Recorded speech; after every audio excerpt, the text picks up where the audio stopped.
सन 1965 का कराची, शहर के समंदर किनारे बनी सफ़ेद संगमरमर की शानदार हवेली, जिसका नाम था आशियाना, और उसी हवेली की मालकिन थी शैला बेगम। उम्र लगभग 40 साल, शहर की सबसे अमीर और असरदार महिला मानी जाती थी। उनके पति, एक मशहूर उद्योगपति, 3 साल पहले एक रहस्यमय हादसे में गुजर चुके थे। पति की मौत के बाद शैला बेगम को बेहिसाब दौलत विरासत में मिली, लेकिन उनके दिल को ऐसा लगता था जैसे वो किसी सोने के पिंजरे में कैद हो गई हों। उनकी जिंदगी घड़ी की सुई की तरह तय थी। सुबह की चाय, अखबार पढ़ना, निवेश के कागजों पर दस्तखत करना, और फिर शाम को सुनसान ड्राइंग रूम में तन्हाई। एक ठंडी रात शैला बेगम अपनी पारिवारिक तिजोरी खोल रही थी। उसमें गहनों और ज़रूरी दस्तावेज़ों के अलावा एक छोटा पीला पड़ा हुआ लकड़ी का डब्बा भी था। उन्होंने डब्बा खोला और उसमें से एक पुरानी काली डायरी और एक फटी हुई तस्वीर निकली।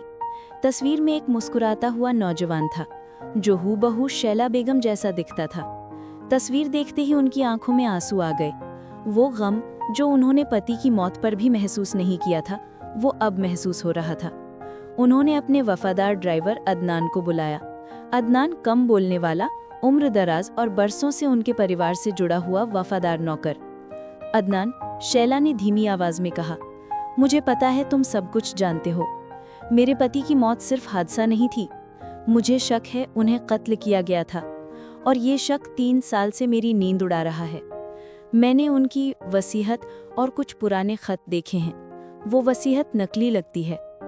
अदनान ने सिर झुकाकर जवाब दिया, बेगम साहिबा, मैं सिर्फ आपका नौकर हूँ।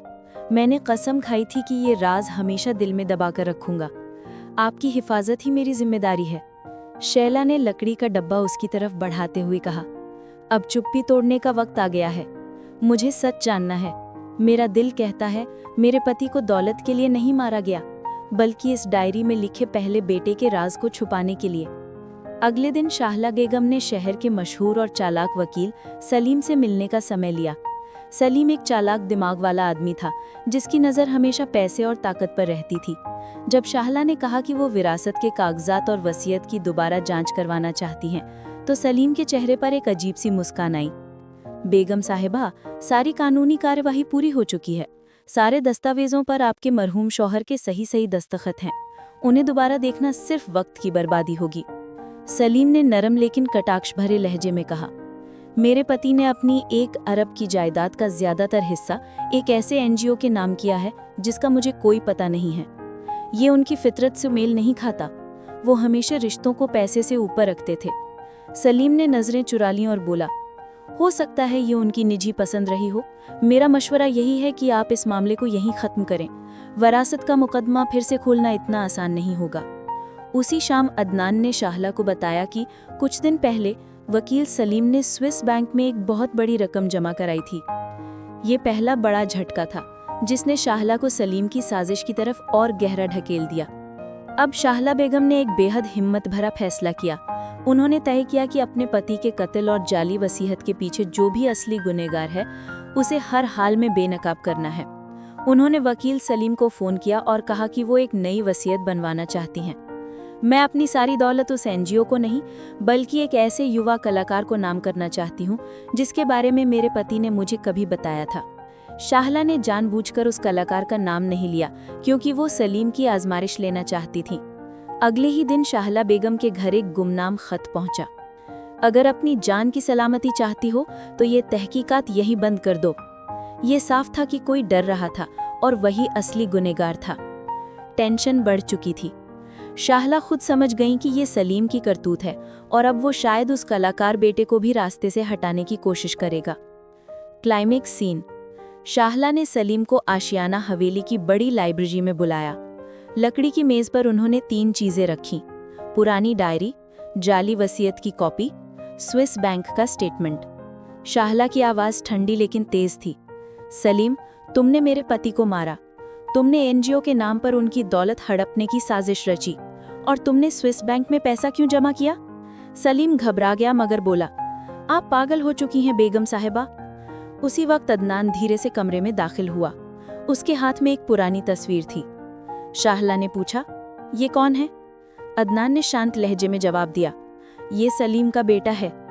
सलीम को कानून के हवाले कर दिया गया। अब शाहला बेगम के सामने सबसे बड़ा सवाल था कि क्या उनका असली बेटा सच में जिंदा है। उन्होंने डायरी में लिखे सुरागों की मदद से तलाश शुरू की।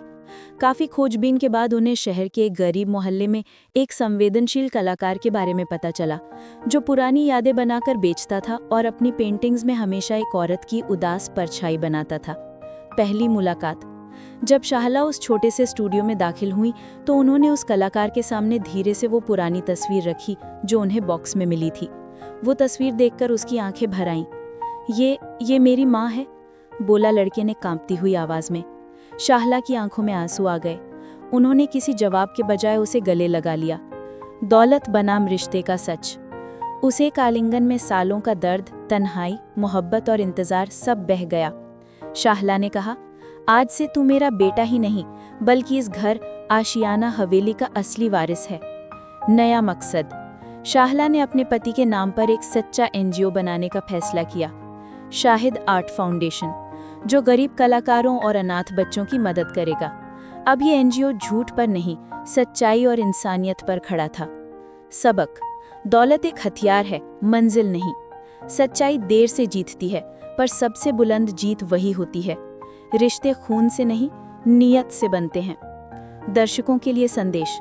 अगर आपको ये कहानी दिल को छू गई हो तो चैनल को लाइक, शेयर और सब्सक्राइब जरूर करें, क्योंकि हर तिजोरी में सोना नहीं, कोई दबी हुई दास्तान भी हो सकती है।